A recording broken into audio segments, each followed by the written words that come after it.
اور دوسری جانب اس برفانی مخلوق کے دیکھنے والے چشمدید گواہوں کی تعداد میں اضافہ ہوتا جا رہا تھا۔ برفانی آدمیوں کی تلاش میں ایڈمنڈ ہیلری اور رین ہولڈ میسز جیسے عظیم کوہ پیماؤں کی قیادت والی مہمات بھی ہوئیں۔ پہلی مرتبہ ماؤنٹ ایورسٹ کی چوٹی سر کرنے والے سر ایڈمنڈ ہیلری کی قیادت میں کوہ پیماؤں کی ایک ٹیم 1963 میں ییٹی کی تلاش میں ہمالیہ گئی۔ انہوں نے نیپال اور تبت سے ملحق گلیشیروں کا چپا چپا چھان مارا، مگر سوائے برف میں بنے ہوئے بڑے قدموں کے نشانات کے ان کے ہاتھ کچھ نہ آیا، اور آتا بھی کیسے۔ برصغیر پاک و ہند کو تبت سے جدا کرتا کوہ ہمالیہ کسی ایک پہاڑی سلسلے کا نام نہیں۔ پامیر سے شروع ہونے والے دیگر سلسلوں جیسے کہ قراقرم اور ہندوکش کو ملا کر ہمالیہ میں کم و بیش 15,000 گلیشیئر ہیں۔ ان میں یہ مخلوق کہاں چھپی بیٹھی ہے کیا معلوم۔ البتہ ایڈمنڈ ہیلری کو اس مہم کے دوران ییٹی کے متعلق ہر گاؤں یا بستی میں چشمدید گواہ اور کہانیاں ملیں۔ بعض مقامی قصبوں میں تو ییٹی کے مجسمے بھی ملے، جہاں ان کو ایک محافظ سمجھ کر ان کی پوجا کی جاتی تھی۔ چونکہ غیر ملکی سیاحوں میں ییٹی کے بارے میں دلچسپی بڑھتی جا رہی تھی، اس لیے ان دنوں چند چالاک اور ہوشیار لوگوں نے ریچھ اور بھورے باراسنگے کی کھالیں اور ہڈیاں ییٹی کے نام سے منہ مانگی قیمتوں پر بیچنا شروع کر دیں، جس پر سائنسی محققین ییٹی کے وجود پر مزید شک و شبہ میں مبتلا ہو گئے۔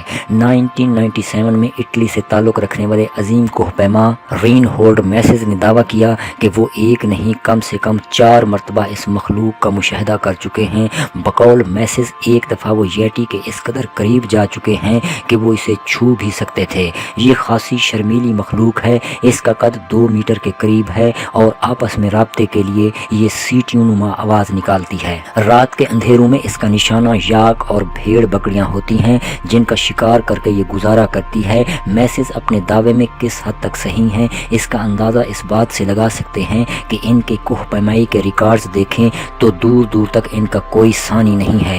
وہ دنیا کے واحد انسان ہیں جنہوں نے 8,000 میٹر سے بلند دنیا کی تمام 14 چوٹیوں کو سر کرنے کا کارنامہ سر انجام دے رکھا ہے۔ وہ بغیر اضافی آکسیجن کے ماؤنٹ ایورسٹ کو سر کرنے کا ریکارڈ بھی رکھتے ہیں۔ انہوں نے اکیلے ماؤنٹ ایورسٹ سر کی، جو آسان کام نہیں تھا۔ وہ ہمالیہ کے ایسے علاقوں میں بھی جا چکے ہیں جہاں شاید بہت ہی کم لوگ پہنچ سکیں۔ میسز ہی کا کہنا ہے کہ ایسی جگہوں پر جہاں کوئی درخت نہیں اگ سکتا 2 ہفتے پورا دن ییٹی کی تلاش میں پھرا۔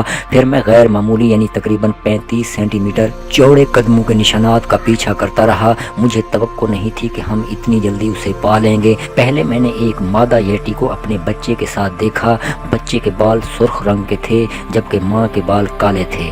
جیسے ہی انہوں نے ہمیں دیکھا وہ نہایت تیز رفتاری سے بھاگ کر کہیں چھپ گئے۔ اس کے 2 دن بعد میسز اور اس کے ساتھی ایک سوئے ہوئے ییٹی تک پہنچے۔ وہ اطمینان سے سو رہا تھا۔ ہم نہایت احتیاط اور خاموشی سے اس کے قریب ہوئے۔ کوئی 20 میٹر کے فاصلے پر رک کر ہم اس کا مشاہدہ کرنے لگے۔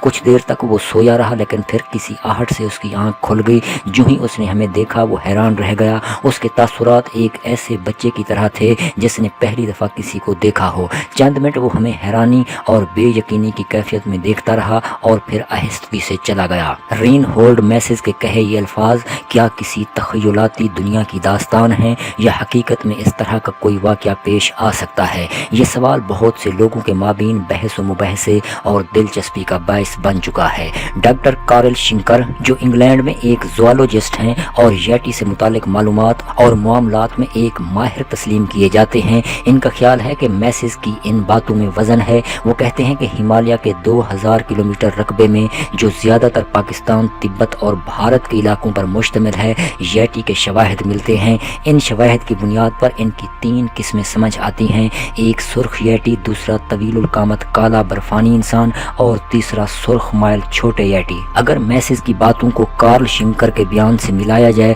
تو یہ سمجھ آتا ہے کہ سرخ ییٹی اصل میں چھوٹی عمر کے بچے کو کہا جا سکتا ہے اور بڑی عمر کے ییٹی کالے بالوں والا طویل القامت ییٹی ہو سکتا ہے، جبکہ ممکن ہے کہ درمیانی عمر کا ییٹی کچھ سرخ اور کچھ کالا ہوتا ہو۔ لیکن ییٹی کی موجودگی کے بارے میں سائنسدانوں کا سب سے اہم اعتراض جو سامنے آتا ہے وہ یہ ہے کہ کوئی بھی مخلوق خود اکیلی زندہ اور قائم نہیں رہ سکتی۔ اگر اس کا کوئی وجود ہے تو یہ چند سو کی تعداد میں نہ صحیح 50 کے لگ بھگ تو کہیں اکٹھی ہوں، اور اگر کسی بھی مقام پر ان کی تعداد اتنی موجود ہے تو اب تک اس کا یقینی سراغ کیوں نہیں لگایا جا سکا؟